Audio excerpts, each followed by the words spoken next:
parle souvent de faire le lien avec son corps, de faire alliance avec son corps. Pour moi, c'est vraiment une des clés indispensables, j'allais dire, mais qu'on soit homme ou femme. Là, j'en parle dans le cadre des accompagnements que je propose aux femmes, et donc j'en parle par rapport au corps de la femme, mais pour tout être humain, de mon point de vue, c'est essentiel. Et ce qui revient souvent dans les accompagnements ou dans les stages quand j'aborde ce sujet-là, c'est la complexité que c'est d'aller rencontrer ce corps, de faire alliance avec un corps de femme, de bien vivre cet espace du féminin dans ce corps de matière. Et on me fait souvent la réflexion, oui mais pour toi ça a l'air tellement facile, tu as l'air tellement bien dans ton corps, tellement bien dans tes baskets, tu as l'air de vivre tellement bien ta féminité, c'est pas si simple pour nous. Alors j'avais juste envie de témoigner de quelque chose. Parce que oui, aujourd'hui pour moi, c'est bon d'être dans mon corps. Oui, aujourd'hui pour moi, je peux dire que je l'habite pleinement et que je kiffe d'être une femme et que je kiffe cette féminité. Mais ça n'a pas toujours été le cas, loin de là. Le plus gros chemin, je crois, que j'ai eu à faire dans ma vie, ça a été celui de rencontrer mon corps et de rencontrer mon corps de femme, ma féminité. Waouh! C'est la rencontre qui a bouleversé ma vie. Et c'est comme ça que je me suis vraiment rencontrée en fait.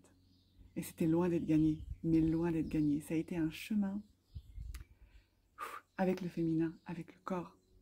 Déjà parce que j'étais attendue comme étant, espérée comme étant un garçon.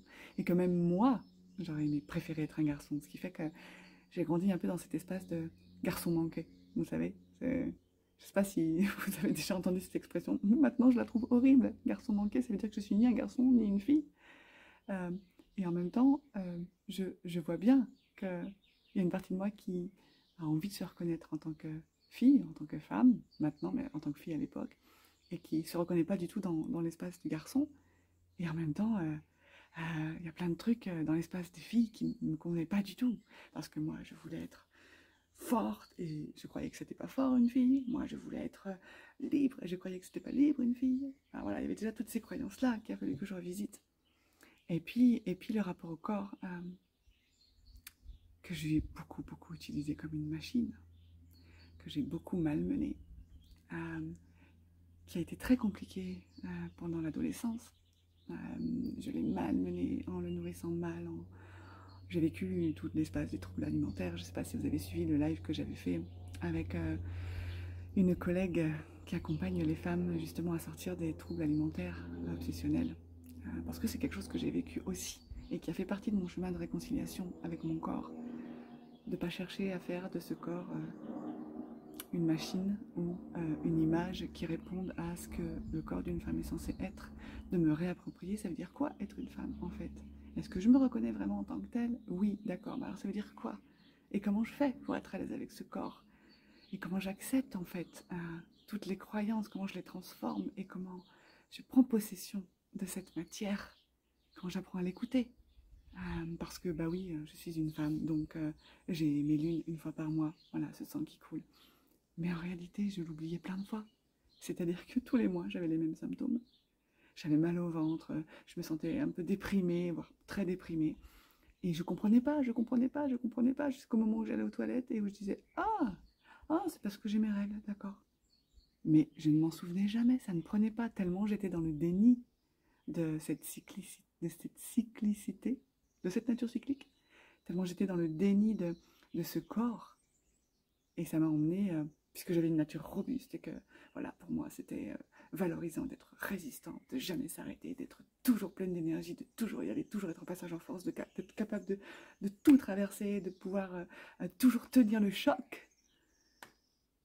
J'étais pas du tout à l'écoute de mon corps, en fait, et ça m'a amenée jusqu'au burn-out. Arrêt total.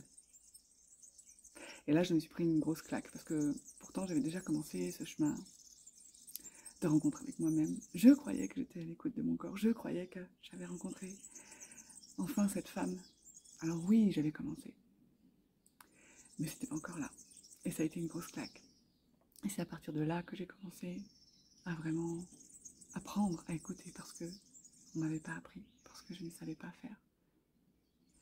Alors oui, aujourd'hui, je suis super bien dans mon corps de femme. Et oui, il y a toujours des petits challenges à relever. Et oui, je kiffe vraiment être une femme. Et je ne voudrais pas être autre chose qu'une femme. Vraiment. C'est joyeux et c'est bon pour moi. Et c'est ça que j'ai envie de transmettre pour les femmes, pour qui ça résonne, d'aller faire cette rencontre de leur corps et de leur féminité, bien sûr. Mais ça n'a pas toujours été le cas. Et si je vous partage ça, c'est juste pour témoigner. Pour témoigner depuis un espace qui sait que chaque chemin est différent et que chaque chemin a des challenges. Et qu'en même temps, c'est possible de le faire, ce chemin. Et que c'est possible de le faire en étant accompagné. Qu'on n'est pas obligé de faire ça toute seule. Qu'on n'est pas obligé de galérer. Que ça peut aussi être joyeux, fun. Et que, quoi qu'il en soit, je veux dire, de toute façon, à la sortie. C'est juste un gain d'amour, un gain d'énergie, un gain de joie immense de se rencontrer et de faire cette alliance avec ce corps de femme, avec cette féminité. Voilà ce que j'avais envie de partager aujourd'hui. Si ça résonne pour toi, si tu as envie qu'on en parle, bienvenue à toi, en message privé, en commentaire, ou même si tu as envie de prendre un temps de rendez-vous. Il est possible de prendre un rendez-vous de 30 minutes pour faire un petit bilan sur là où tu en es, c'est complètement gratuit. Juste remettre du lien entre toi et toi, dans un espace de bienveillance et d'amour. Prends soin de toi, belle femme, de ce beau corps que tu habites, de cette belle féminité.